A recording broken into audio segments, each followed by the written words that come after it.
Assalamualaikum warahmatullahi wabarakatuh. Alhamdulillahirrabbilalamin. Assalatu wassalamu ala asrofil anbiya wa mursalin Sayyidina Muhammadin wa ala alihi wa sahbihi ajmain. Amma ba'du. Alhamdulillah kita ketemu lagi di channel Si Uda ya. Dan mudah-mudahan kita bisa dapat hal-hal yang bermanfaat di sini. Ini sebenarnya channel buat sharing, buat saling ngobrol ya. Walaupun ada masukan silakan teman-teman bisa kasih masukan di sini. Tema yang mau kita bahas hari ini adalah tentang senang lihat orang susah, susah lihat orang seneng. Wah, bener ya, bicara tentang aib ya. Nah, oke, kenapa kita lebih senang dengan aib orang lain, mencari-cari kesalahan orang lain ketimbang mencari kesalahan diri kita sendiri? Teman-teman, karakter manusia seperti ini bukan ada sekarang saja. Dari zaman dulu udah ada orang-orang yang sibuk mencari-cari kesalahan orang lain, ya, tapi lupa untuk melakukan introspeksi terhadap dirinya sendiri. Biasanya orang-orang seperti ini setelah dia mencari-cari kesalahan orang lain, ketemu salahnya, lalu disebarkan ke orang-orang yang ada di sekitarnya. Tujuannya apa? Macam-macam. Ada yang tujuannya memang untuk mendapatkan uang, ada yang tujuannya dia menyebarkan aib orang lain untuk kepuasan batin. Nah, intinya adalah teman-teman, jika kita merasa bahagia pada saat kita menyebarkan aib orang lain, hati-hati, bisa jadi kita sudah punya penyakit hati. Hatta walaupun kita sholat, kita baca Quran, kita zakat, ya, kita rajin ngaji, tapi kita senang, bisa jadi dalam ibadah kita ada yang salah. Kenapa? Karena dalam setiap ibadah itu adalah mengajarkan kita untuk menjadi hamba-hambanya yang taat, hamba-hambanya yang ikhlas, hamba-hambanya yang senantiasa memperbaiki dirinya. Nah, orang-orang yang senantiasa memperbaiki dirinya adalah orang yang selalu sibuk dengan aib dirinya sendiri, ya.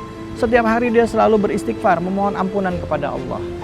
Teman-teman, bahayanya pada saat kita mencari-cari kesalahan orang lain, di dalam Al-Quran disebutkan di dalam surah Al-Hujurat ayat 12, ya alladzina amanu tanibu kasyira minadh-dhunni inna ba'dadh-dhunni ismu wa la tajasus wa la yaktab ba'dukum ba'd. Orang-orang yang beriman, janganlah engkau banyak berprasangka, ya, dan engkau mencari-cari kesalahan orang lain, ya. Berprasangka, mencari-cari kesalahan orang lain, terus habis itu kita sebarkan kesalahan orang lain tersebut. Masya Allah, kalau kita sebarkan, yang kita sebarkan itu benar, kita sudah gibah. Yang kita sebarkan salah, fitnah. Dan dua-duanya itu dosa. Karena itu teman-teman, bahayanya orang-orang yang menyebarkan aib orang lain, ya, orang yang senang mencari-cari kesalahan orang lain, sudah pasti dia lupa untuk mengkoreksi dirinya. Dan sudah pasti dia adalah tipikal orang yang selalu merasa dirinya paling benar. Dan orang yang merasa dirinya benar, tidak mau melakukan introspeksi diri, itu sudah pasti adalah orang yang sombong. Kenapa? Karena orang yang sombong itu tidak pernah mau menerima masukan dari orang lain. Ya. Orang yang egois, orang yang sombong.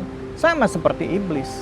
Iblis itu, ya, itu dikeluarkan dari surganya Allah kepada neraka karena dua hal. Yang pertama, tidak taat terhadap perintah Allah. Yang kedua adalah merasa dirinya lebih mulia daripada Adam.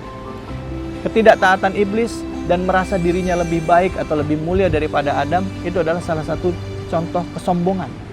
Dan orang yang sombong itu adalah termasuk orang-orang, ya, golongannya iblis. Na'udzubillah min dzalik.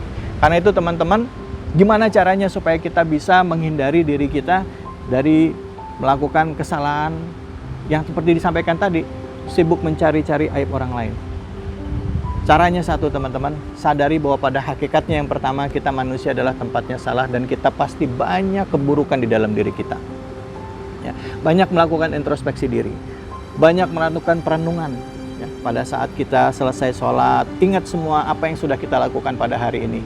Lalu buru-buru kita beristighfar dan memohon ampunan kepada Allah. Yang kedua adalah menghindari untuk melihat hal-hal yang memang bukan hak kita. Misalnya sekarang kita lihat media sosial begitu banyak, buka Instagram, ada bicara tentang aib orang, udah kita nggak usah baca. Nggak penting-penting banget untuk cari tahu tentang aibnya orang lain, ya kan? Nggak ada untungnya juga buat kita, ya. Walaupun ada keuntungan materi yang kita nikmati itu bukan materi yang berkah. Mau kasih makan bangke kepada saudara kita sendiri, kan nggak mau pastinya, ya. Terus yang kedua adalah kalau misalnya kita udah terlanjur ada di dalam satu ruangan, ada orang lagi ngegosip, ada orang lagi ngerumpi, apa yang mesti kita kerjakan? Tinggalkan.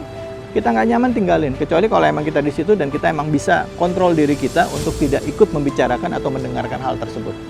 Nah, yang terakhir adalah teman-teman, pada saat kita membaca, misalnya sekarang media sosial, kita membaca satu berita atau misalnya kita menerima sharean berita, jangan buru-buru langsung di-share ya.